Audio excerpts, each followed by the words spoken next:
عندك مشاكل، عندك أعباء، عندك هموم، الدنيا مزنقة معاك، ابكي للملك، ابكي للعظيم.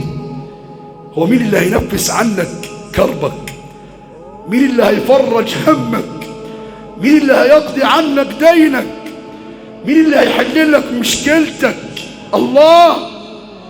يا صاحب الهم إن الهم منفرج، أبشر بخير فإن الفارج الله.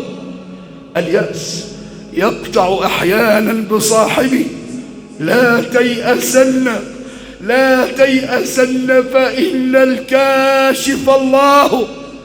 إذا بليت بشيء فثق بالله وارض به، فإن الذي يكشف البلوى هو الله.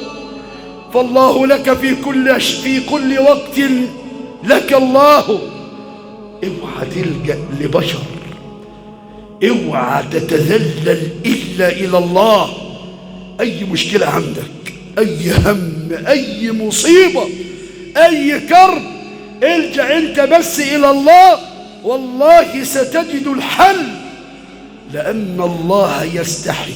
شوف الجمال، شوف جمال الملك، شوف كلام سيدنا النبي محمد: إن الله يستحي أن يرفع العبد يديه ويردهما صفرا خاليتين.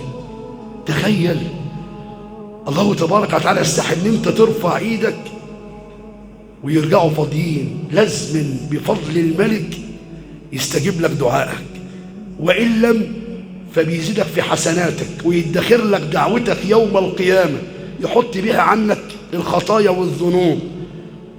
جمال، انت بتتعامل مع إله كريم جميل عظيم. مجرد ان انت تبكي بين ايده يضمن لك